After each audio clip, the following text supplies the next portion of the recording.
siapa ini namanya? Pak Abdul Aziz. Oke, pertanyaan pertama adalah bagaimanakah aturan yang diberikan oleh syariat Islam terhadap suatu forum yang diikuti oleh sekumpulan laki-laki muslim bersama-sama dengan sekumpulan wanita muslimah? Ya, di forum itu sebagai biasa, sebagaimana biasa aturannya itu pemisahan antara laki-laki dan perempuan dalam satu ruangan, tidak boleh saling ibaratnya berdekatan gitu. Jadi laki-laki ada di depan, wanita ada di belakang gitu. Betul.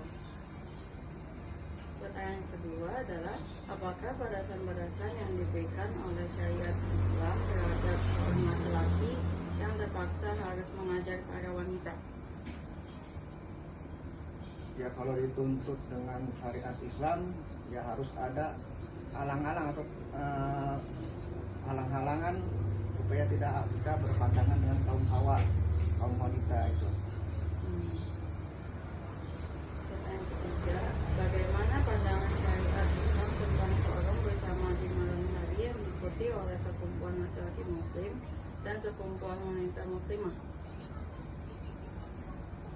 Nah, biasa guru mengajarkan kepada anak muridnya yaitu dipisahkan ya antara laki-laki dan perempuan. Nah, tidak bisa disatukan. Jadi untuk menghindari apa ya, dinamakan pandangan itu bisa mata. Yang keempat, bagaimanakah pandangan syariat tentang syura yang dilakukan oleh sekumpulan laki-laki bersama satu wanita saja? Ya, menurut syariat itu bisa dilakukan musyawarah ya. Walaupun hanya seorang wanita, tapi yang tidak boleh itu seorang wanita dengan seorang laki-laki itu tidak dibolehkan. Pertanyaan kelima, bagaimanakah pandangan syariat tentang syura yang dilakukan oleh satu orang laki-laki dan satu orang wanita, tetapi memakai tabur kain yang memisahkan keduanya? Ya, menurut syariat ini bisa diperbolehkan, bisa tidak. Nah, karena dikhawatirkan nanti keduanya akan bisa melampaui batas gitu. Artinya dapat melakukan apa saja walaupun dengan berdua. Yang keenam, bagaimana pandangan syariat Islam tentang berjabat tangan atau antara dua orang yang berlainan jenis? Ya, menurut syariat Islam itu dilarang ya, karena dikhawatirkan timbul syahwat bagi seseorang. Nah, di mana itu syahwat itu akan naik dan akan menimbulkan fitnah. Dan ketujuh, bagaimana jika syura antara laki-laki dan wanita sangat sering dilakukan? Apakah itu boleh? Menimbulkan.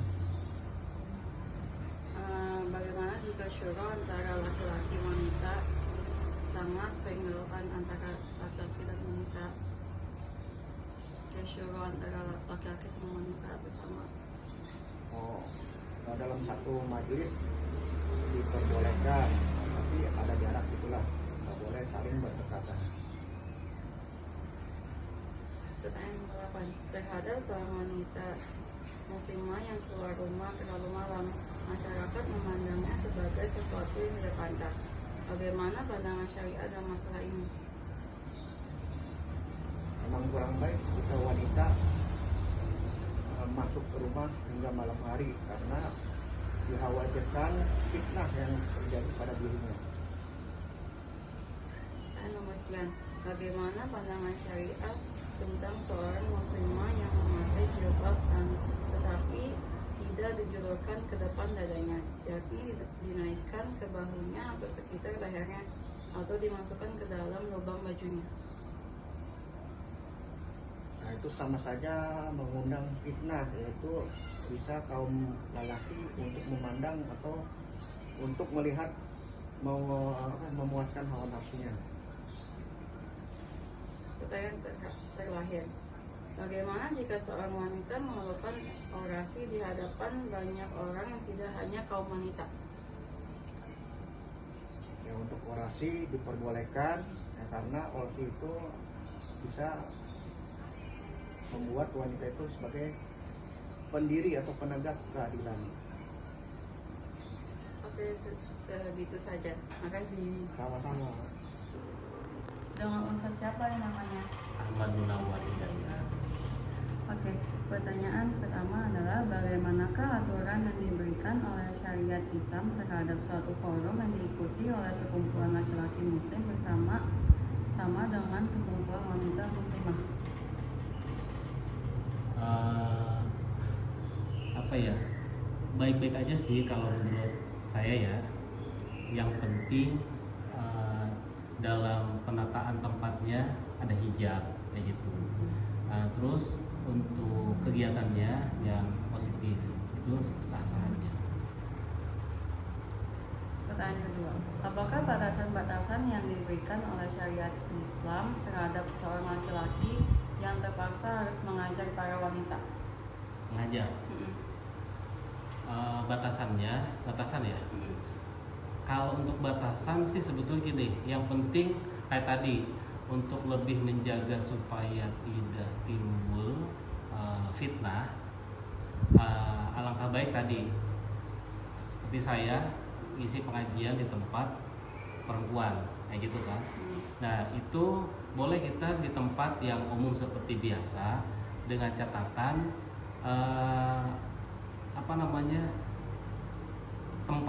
tempatnya itu satu tidak internal, artinya 2 orang, tapi lebih ke umum untuk menghindari dari fitnah antara si pemateri atau ustazah dengan jamaah kayak gitu. Kalau untuk batasnya seperti itu. Pertanyaan ketiga, bagaimana pandangan syariat Islam tentang forum bersama di malam hari yang diikuti oleh sekumpulan laki-laki muslim dan sekumpulan wanita muslimah? Di malam hari balik lagi seperti tadi aja sih. Kalau menurut saya sih, menurut syariat ataupun saya pribadi itu yang penting tempatnya terbuka.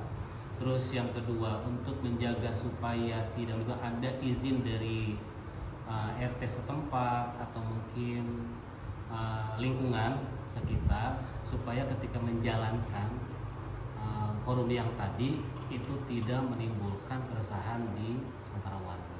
Gitu aja. Pertanyaan keempat, bagaimanakah pandangan syariah tentang syuro yang dilakukan oleh sekumpulan laki-laki bersama satu wanita saja? Kalau menurut saya itu syariat itu kurang baik ya, kalau kayak tadi gitu. Apalagi kan perempuannya satu, laki-lakinya banyak.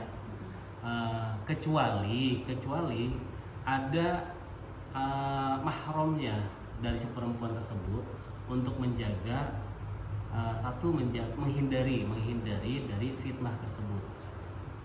Itu aja sih sebetulnya kalau untuk satu perempuan dengan laki-laki yang lebih dari 1 atau 2 atau 3 kayak gitu. Pertanyaan kelima, bagaimanakah pandangan syariat tentang syuro yang dilakukan oleh satu orang laki-laki dan satu orang wanita, tetapi memakai tabur kain yang memisahkan keduanya? Nah, itu pun sama sebetulnya.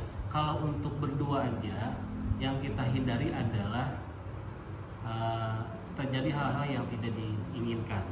Tetap aja kalau menurut syariat itu kalau untuk berdua itu kurang baik tetap. Alangkah baiknya itu ada, kalau di musola ada pengurusnya atau mungkin ada yang percaya, kalau mau berdua aja di tempat yang umum, artinya bukan di tempat yang tersembunyi, karena tadi untuk menghindari satu hal yang diinginkan, yang kedua menghindari fitnah. Pertanyaan keenam, bagaimana pandangan syariat Islam tentang pejabat tangan antara 2 orang yang berlainan jenis? Secara hukum kalau beda mahram itu tidak boleh. Kalau mahram itu tidak masalah kayak gitu, karena hukumnya tetap walaupun tidak ada nafsu di dalam diri kita, Kalau berjabat tangan secara hukum itu hukumnya tetap haram karena bersentuhan kulit kan. Kalau untuk syariatnya seperti ini, gitu kan, seperti Iya. ini. Tapi kalau mahram beda lagi ceritanya. Kita boleh salim kayak gitu kan kalau untuk mahram. Itu aja sih. Pertanyaan ketujuh, bagaimana jika syuro antara laki-laki wanita sangat sering dilakukan? Apakah itu boleh? Selama itu tidak mengundang fitnah atau tidak mengandung unsur yang negatif gitu ya, yang mengarah kepada hal-hal yang kurang baik dan diawasi oleh pihak-pihak tertentu, sah-sah aja gitu ya. Kecuali kalau dilakukannya intens, yang kedua tidak ada yang mengawasi dan di tempat yang ditentukan, bukan tempat umum biasanya, itu baru dihindari supaya tidak terjadi hal-hal yang tidak diinginkan atau diharapkan. Pertanyaan ke-8, terhadap seorang wanita muslimah yang keluar rumah terlalu malam, masyarakat memandangnya sebagai sesuatu yang tidak pantas. Bagaimana pandangan syariat dalam masalah ini? Untuk hal seperti itu, selama yang dilakukan oleh perempuan muslimah itu baik, seperti kerja, dan kerja pun tanda kutip gitu ya, kerja yang baik menurut agama, itu sah saja. Kalau pandangan masyarakat, kita tidak bisa mencegah mulut orang itu untuk berkomentar apapun. Kalau prinsipnya adalah selama yang dikerjakan oleh perempuan itu adalah pekerjaan yang halal, yang baik, terlebih untuk menafkahi keluarganya, itu menurut syariat silahkan aja. Adapun pandangan masyarakat, apa itu untuk cibiran atau mungkin gunjing atau gibah, itu lain lagi ceritanya, karena kita tidak bisa mencegah orang untuk berkomentar apapun. Yang penting prinsipnya adalah yang dilakukan oleh perempuan muslimah itu baik secara syariat agama. Pertanyaan ke-9, bagaimana pandangan syariat tentang seorang muslimah yang memakai jilbab tetapi tidak dijulurkan ke depan dadanya, yakni dinaikkan ke bahunya atau sekitar lehernya, atau dimasukkan ke dalam lubang bajunya? Nah, kalau untuk penampilan secara syariat, harusnya si jilbab itu melebihi dada untuk menghindari fitnah dan tidak mengundang nafsu dari laki-laki manapun, gitu ya. Karena secara hadis adalah di akhir zaman itu banyak perempuan yang berpakaian tapi seperti telanjang, gitu ya. Nah, seperti itu yang harus dihindari. Salah satunya tadi pakai jilbab tapi mengandung unsur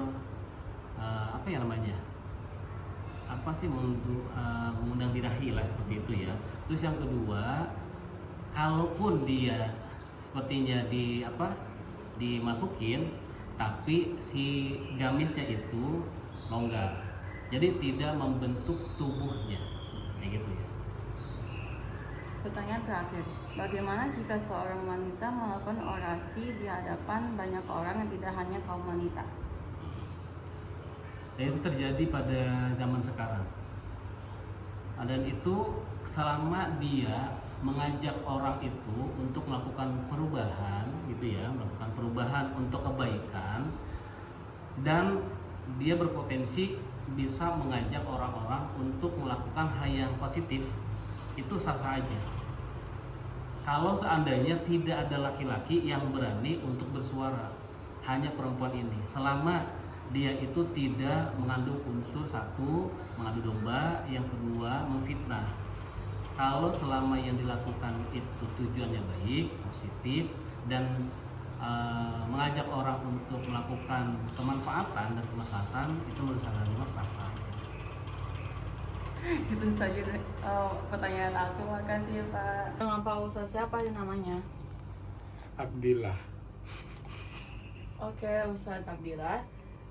Pertanyaan pertama, bagaimanakah aturan yang diberikan oleh syariat Islam terhadap suatu forum yang diikuti oleh sekumpulan laki-laki muslim bersama-sama dengan sekumpulan wanita muslimah?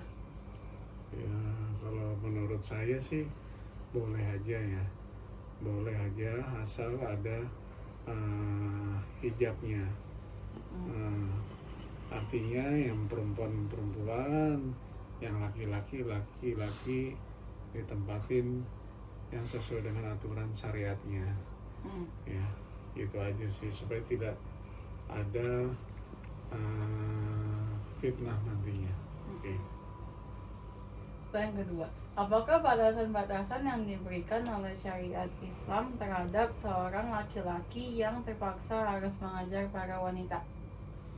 Ya, batasan-batasannya itu ya sesuai dengan syariat Islam lagi, dibalikin lagi, karena yang laki-laki itu tetap harus lebih dominan, dan yang perempuan itu ya lebih didahulukan laki-laki dulu. Dan selalu kalau ada perkumpulan itu harus ada halang-halangnya lah, seperti kayak sholat tarawih gitu loh, yang laki-laki di depan, yang perempuan di belakang. Pertanyaan ketiga, bagaimana pandangan syariat Islam tentang forum bersama di malam hari yang diikuti oleh sekumpulan laki-laki muslim dan sekumpulan wanita muslimah?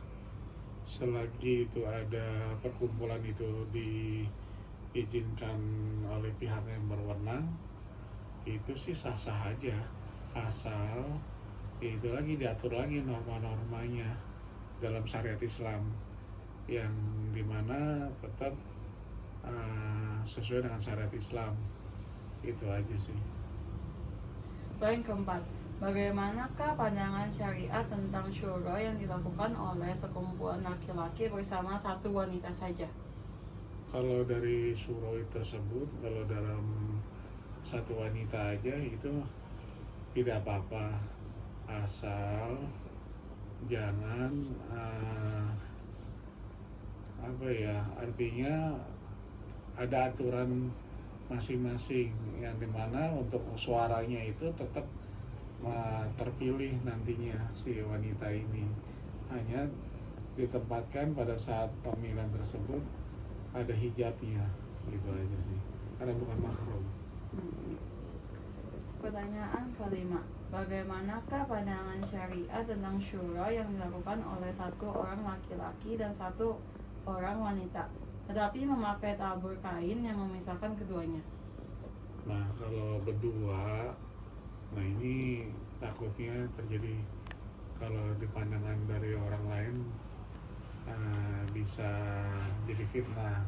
Dan kalau biasanya kalau berdua, laki-laki muslim sama muslimah berduaan, itu takutnya ada setan, terjadilah nanti yang tidak diinginkan, dan itu bisa menimbulkan fitnah di kalangan masyarakat, dan efeknya nanti bisa berdampak ke kedua orang tersebut. Itu lebih baik tidak usah dijalankan.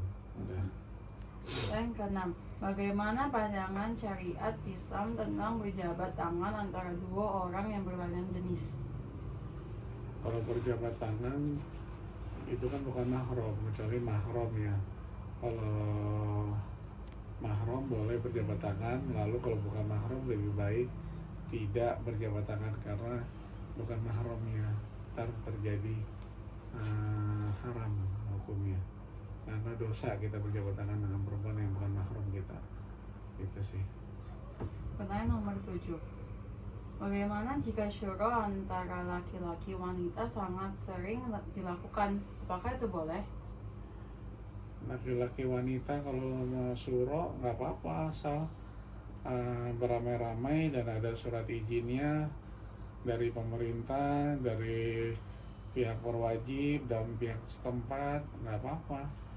Yang penting itu ada batasannya masing-masing sesuai dengan syariat Islam dijalankan. Pertanyaan nomor 8, terhadap seorang wanita muslimah yang keluar rumah terlalu malam, masyarakat memandangnya sebagai sesuatu yang tidak pantas. Bagaimana pandangan syariat dalam masalah ini? Ya, lebih baik sih kalau perempuan kalau keluar malam itu emang tidak baik dicapnya, tapi dilihat lagi dari segi dari kebutuhannya dari perempuan tersebut. Kalau perempuan tersebut untuk bekerja dengan cara yang halal, terus lalu dia pulang malam karena pekerjaan, karena dia untuk menafkahi anak-anaknya, atau dia janda, ya kita nggak boleh menghakimi bahwa dia tidak boleh pulang larut malam. Cuman kalau dia itu untuk kebutuhan keluarganya, untuk memenuhi keluarganya, anaknya, itu sih sah-sah aja untuk dilakukannya, karena dia bekerja, karena kerja itu kan juga ibadah juga. Ya, artinya pandangan dari masyarakat pun juga bisa menilai juga, dilihat dari situ. Apalagi zaman sekarang perempuan sama laki-laki hampir dianggap sama, tapi tetap perempuan itu sangat lemah kedudukannya, selalu di bawah laki-laki. Itu aja sih. Oke. Pertanyaan nomor 9. Bagaimana pandangan syariat tentang seorang muslimah yang memakai jilbab tetapi tidak dijulurkan ke depan dadanya, yakni dinaikkan ke bahunya atau sekitar lehernya, atau dimasukkan ke dalam lubang bajunya? Nah, kalau biasanya kalau udah muslimah itu namanya imannya belum maksimal terdapat dalam dirinya. Biasanya seorang muslimah itu memakai jilbab itu biasanya sesuai dengan syariat Islam, yaitu dengan berpakaian yang longgar dan selalu menutupi auratnya dan tidak menimbulkan auratnya. Menutupi itu bukan berarti dengan berpakaian ketat, dengan memasukkan baju itu udah menutupi, tapi itu lakukan tubuhnya kan kelihatan. Jadi menggunakannya harus pakai yang longgar, baju-baju yang longgar, sehingga auratnya, badannya tidak terlihat oleh kaum hawa, kaum laki-lakinya. Itu aja, supaya menghindari fitnah. Tapi lebih baik kalau dia belum berubah, nanti Allah akan kasih hidayah kok kepada perempuan tersebut, karena udah alhamdulillah perempuan itu udah pakai jilbab. Ada perempuan orang yang tidak pakai jilbab, nah itu lebih parah lagi. Nah, tinggal pembenahannya aja, tentang pemberitahuannya aja lagi lebih lanjut ke seseorang yang melakukan ini. Mungkin lambat laun mungkin akan berubah nantinya, akan sadar sendiri. Lebih baik bertahap aja, gitu aja sih. Semoga kita doain aja orang begitu bisa lebih sempurna untuk memakai jilbabnya nantinya. Oke. Pertanyaan terakhir. Bagaimana jika seorang wanita melakukan orasi di hadapan banyak orang yang tidak hanya kaum wanita? Ya, lebih disarankan yang melakukan orasi itu ditunjuk laki-laki. Perempuan itu sangat lemah kedudukannya di dalam perkumpulan juga kalau bisa, karena kalau kita lihat syariat Islam, kayak Siti Aisyah aja, sepintar-pintar Siti Aisyah itu nggak pernah ngomong di depan forum. Nah, lebih baik unjuklah laki-laki yang bisa kita tunjuk. Nah, kalau nggak ada bisa juga, emang itu harus diwajibkan, ya udah, ya terpaksalah kita harus mendengarkan orasi dari perempuan tersebut. Kalau udah yang tidak bisa dipilih itu, tapi lebih dianjurkan pilihlah laki-laki yang bisa kita tunjuk dalam orasinya. Nah, itu aja sih. Itu saja yang pertanyaan dari saya. Makasih ya Pak untuk mau jawab pertanyaan saya. Oke, sama-sama. Dengan Ustadz siapa ini namanya? Ustadz Julfajar. Yang ini? Sparsari. Oke, langsung pertanyaan nomor 1 ya Ustadz. Bagaimanakah aturan yang diberikan oleh syariat Islam terhadap suatu forum yang diikuti oleh sekumpulan laki-laki muslim bersama-sama dengan sekumpulan wanita muslimah? Ya, kalau dalam perkumpulan itu mesti dipisahkan, karena kan itu bukan muhimnya gitu loh. Antara pria dan wanita itu harus dipisahkan gitu, ada pembatasnya lah gitu loh. Jadi biar kita tuh enak dalam agama kan, kita di dalam agama Islam kan nggak boleh berbaur dengan laki-laki gitu. Jadi itu udah gitu. Saya menambahkan, memang benar di dalam Islam, di dalam syariat Islam itu memang antara pria dan wanita itu memang harus dipisahkan. Tetapi di dalam hal kehidupan sehari-hari, kesetaraan antara laki-laki dengan wanita di dalam suatu forum itu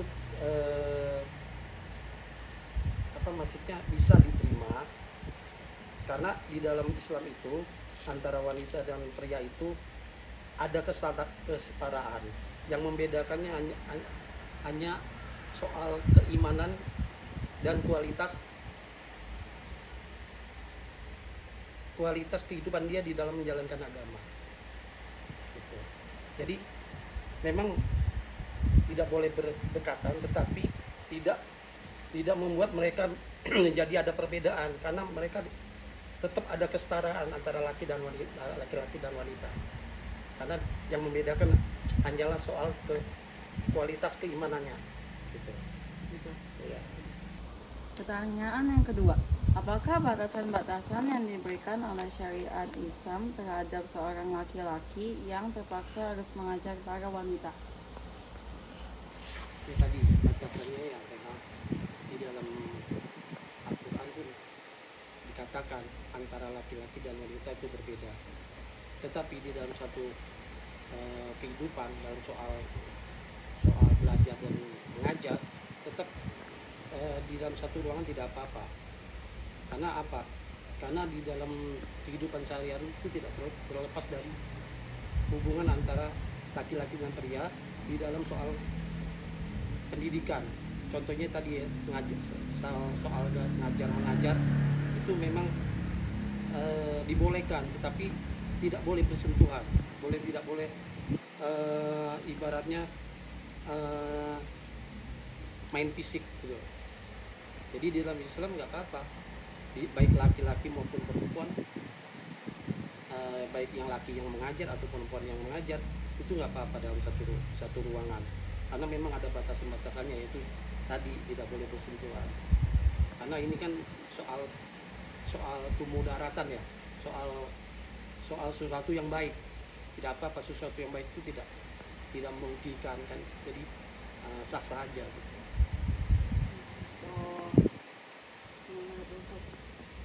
Kalau pikiran saya sih emang hampir sama sih dengan Pak Ustadz Austar ini.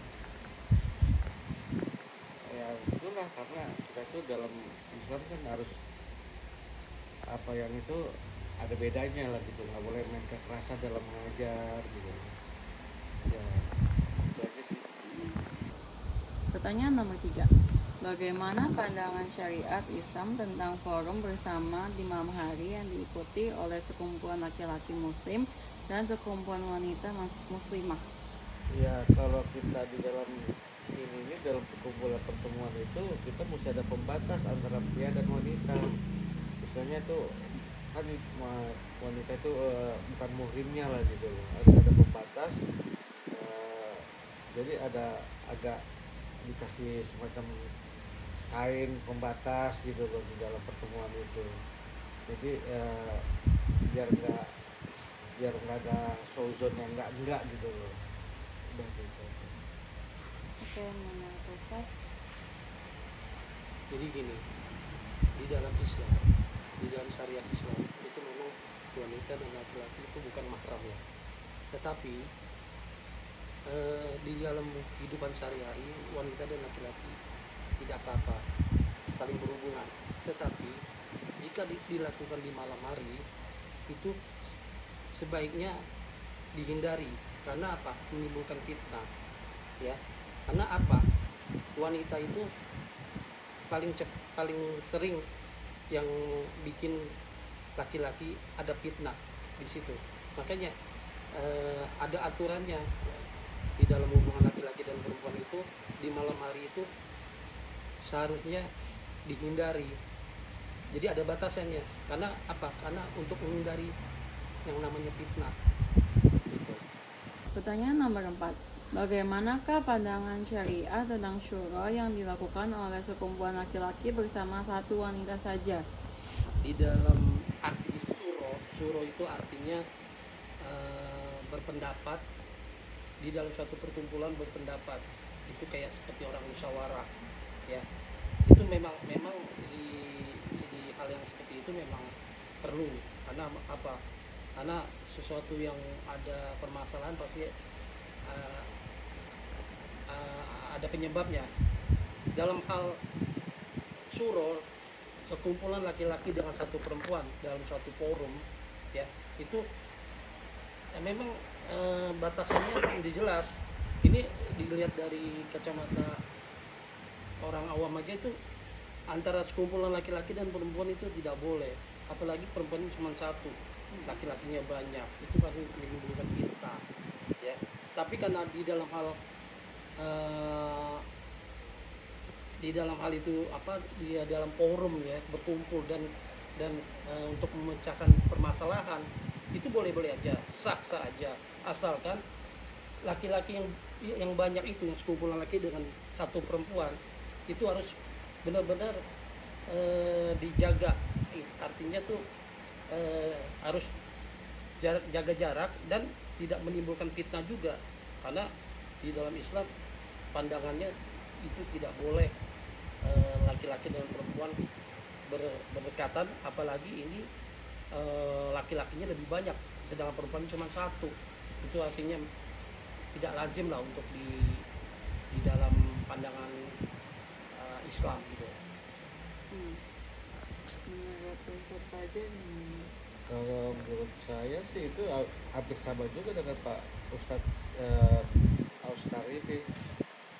Ya istilah itu yang penting kita ada tata keramanya di dalam pertemuan itu antara pria dan wanita gitu loh.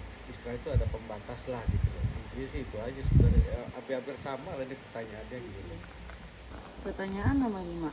Bagaimanakah pandangan syariat tentang syura yang dilakukan oleh satu orang laki-laki dan satu orang wanita, tetapi memakai tabur kain yang memisah keduanya?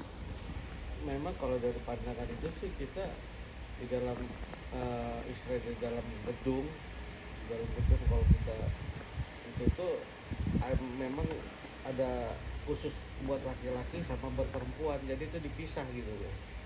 Jadi kita tuh nggak boleh menyatu di dalam suatu acara itu. Jadi buat wanita kelasnya, laki-laki gitu loh. Jadi ya begitulah aturan mainnya gitu loh. Itu boleh dipakai, boleh tidak gitu loh. Ustaz Syarif apa? Ya, jadi gini, di dalam peraturan perundang-undangan pernikahan di dalam Islam itu tidak ada yang namanya istilah gender. Karena apa? Karena di dalam Islam wanita dan perempuan itu haknya sama, kesetaraan. Tetapi apabila ada yang melakukan seperti pernikahan yang memisahkan antara laki-laki dan perempuan, itu sah-sah aja, nggak apa-apa. Selama itu hal yang positif, itu boleh aja, itu tidak berdosa dan tidak dilarang di dalam agama.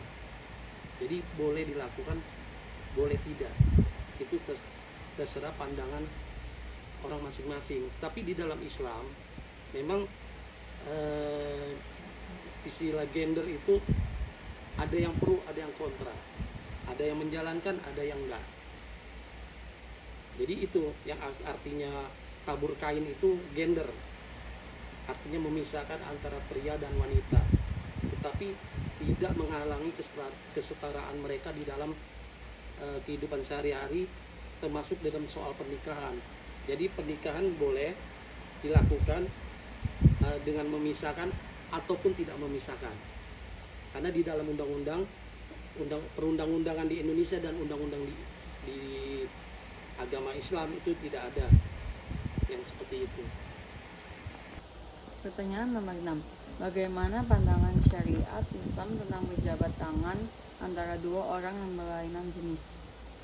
Kalau pandangan di dalam Islam, kalau berjabat tangan antara pria dan wanita itu kita tidak boleh bersentuhan, paling kita pakai begini aja, pakai jarak aja gitu loh, pakai kode gitu loh, hanya itu aja sih.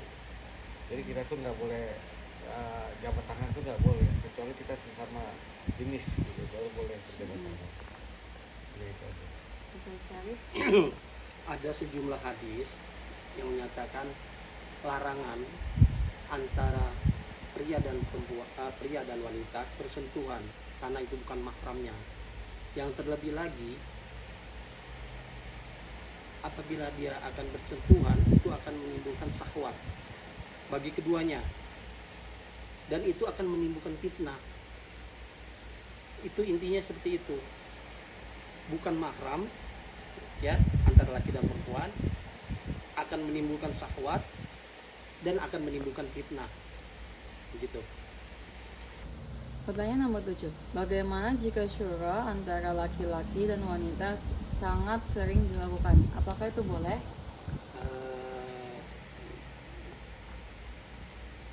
Tergantung.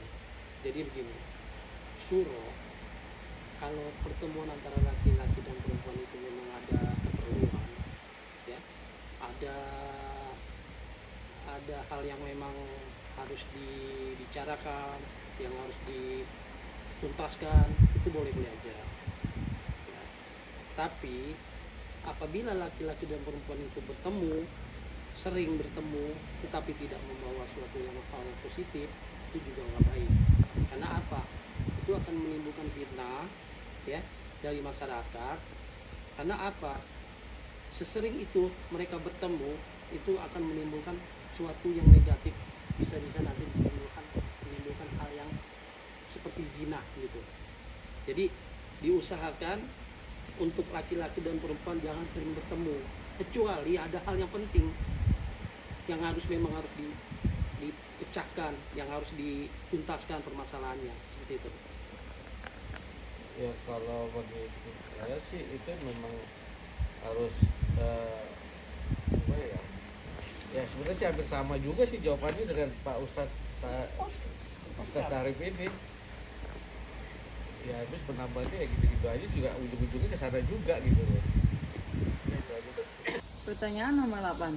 Terhadap seorang wanita muslimah yang keluar rumah terlalu malam, masyarakat memandangnya sebagai sesuatu yang tidak pantas. Bagaimana pandangan syariat dalam masalah ini? Jadi dalam hal ini kita tuh bicara soal adab. Karena apa? Di dalam Islam wanita keluar malam, ya, itu kalau misalnya dia diizinkan oleh suaminya atau sama orang tuanya dan kayaknya memang aman di jalan, itu boleh. Tapi di dalam Islam juga wanita keluar malam, apalagi yang sudah bersuami, ya, itu kalau misalnya dia keluar malam sering, itu juga akan menimbulkan fitnah. Karena apa? Karena dia punya suami, kenapa nggak didampingi suaminya? Kalau dia pergi sendiri, itu akan menimbulkan fitnah, apalagi sesering itu, ya. Ada lagi di dalam hadis yang menyatakan bahwa wanita itu sesuatu yang akan menimbulkan fitnah apabila dia keluar malam, ya,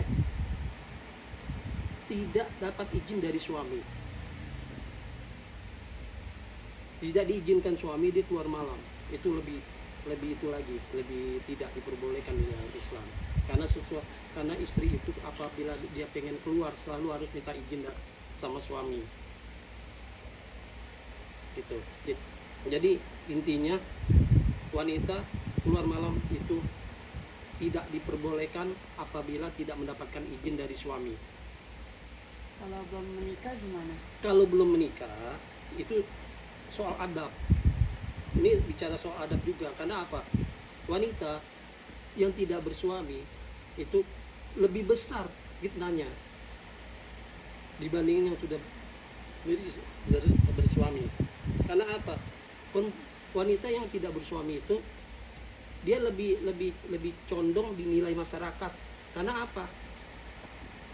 Pergaulannya itu kalau malam hari akan menimbulkan pergaulan bebas. Udah pasti itu. Kalau dia keluar malam, apalagi sering keluar malam, itu akan menimbulkan hal yang negatif dan akan dinilai oleh masyarakat, ya. Sesuatu yang jelek jadinya fitnah, gitu. Jadi sebaiknya wanita itu keluar malam ada batasannya, dan keluar malam itu ada keperluannya, bukan keluar malam yang tidak mendapatkan sesuatu yang hal positif itu. Ya kalau bagi saya sih kalau keluar malam wanita memang itu nggak boleh gitu, karena itu kan kita dari walaupun dia masih anak-anak atau sudah dewasa, itu keluar malam sangat sangat dikhawatirkan lah bagi orang tuanya gitu loh. Jadi lebih bagus nggak usah pulang-pulang terlampau malam lah gitu loh. Karena kan kita di dalam satu lingkungan itu kan ada tetangga, nanti asumsinya lain-lain dugaannya gitu loh. Jadi lebih bagus pulang keluar malam tuh kalau bisa nggak usah lah, diusahakan kalau bisa gitu. Pertanyaan nomor 9. Bagaimana pandangan syariat tentang seorang muslimah yang memakai jilbab tetapi tidak diculurkan ke depan dadanya, yakni dinaikkan ke bahunya atau sekitar lehernya, atau dimasukkan ke dalam lubang bajunya? Kalau menurut saya, kalau dalam wanita dalam memakai jilbab itu sih bagusnya pandangannya itu biar enak dilihat itu yang panjang, jilbab panjang-panjang itu istilahnya tutup semua dari dagu ke bawah itu tertutup gitu loh, sampai sepusar gitu loh kalau bisa.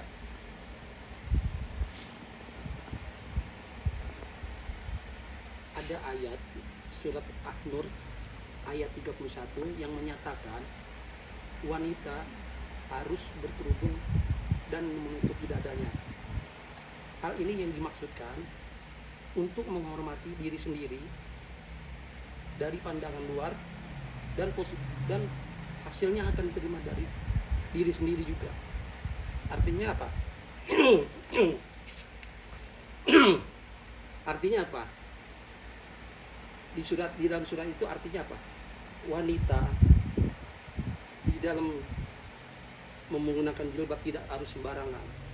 Karena kalau dia tidak menggunakan jilbab itu tidak sesuai dengan pandangan Islam, ya itu juga akan menimbulkan fitnah, dan itu tidak membawa hal positif bagi dirinya sendiri gitu. Pertanyaan terakhir. Bagaimana jika seorang wanita melakukan orasi di hadapan banyak orang yang tidak hanya kaum wanita? Ini lagi-lagi soal kesetaraan. Hak perempuan dan laki-laki sama. Jadi apabila ada perempuan orasi di depan laki-laki, itu tidak apa-apa, karena ini bicara soal kesetaraan. Karena di dalam ayat Akna ayat 97 di situ menyatakan ya, kesetaraan antara perempuan dan laki-laki dalam hal ibadah pun hanya kepada Allah Subhanahu wa taala. Itu kesetaraan di dalam Islam. Ya, di dalam beribadah. Apalagi kesetaraan di dalam kehidupan sehari-hari. Jadi orasi di depan laki-laki, bukan perempuan aja, itu kan dalam kehidupan sehari-hari diperbolehkan. Jadi hal yang sesuatu yang hal kehidupan yang biasa diperbolehkan, karena itu umum. Di dalam Islam aja boleh perempuan, contoh misalnya perempuan itu di dalam Islam memimpin perang. Ada di dalam surat An-Nahl ayat 97 yang menyatakan kesetaraan antara perempuan dan laki-laki di dalam Islam. Karena tujuannya apa? Karena mendapatkan ridho dari Allah. Tujuannya itu. Apalagi hal yang seperti umum, yang hanya orasi di depan laki-laki dan perempuan, yang sesuatu yang tidak penting sekali. Yang hal yang penting itu kan itu tadi di surat ayat Akna ayat 97 ya, kesetaraan di dalam yang tidak membedakan antara perempuan dan laki-laki di dalam Islam, ya kan? Di dalam hal yang penting aja seperti perempuan bisa memimpin perang di dalam peperangan, padahal di situ banyak laki-laki, perempuan bisa memimpin, apalagi cuma orasi. Ibarat orasi itu kan tidak penting lah dibandingin sesuatu yang perang gitu loh. Perang itu kan lebih penting. Kalau orasi kan biasa dalam kehidupan sehari-hari. Sedangkan perang itu perempuan menjadi pemimpin, orasi dia menjadi pemimpin. Yang membedakan antara apa? Antara perannya masing-masing aja. Yang satu perannya hanya biasa aja, yang satu perannya sangat besar, memimpin perang wanita di antara laki-laki. Ya kalau menurut saya sih dalam orasi itu wanita berorasi itu sesama wanita sah-sah aja, yang penting orasinya itu positif aja gitu loh dalam keagamaan keislaman gitu loh, itu yang lebih bagus.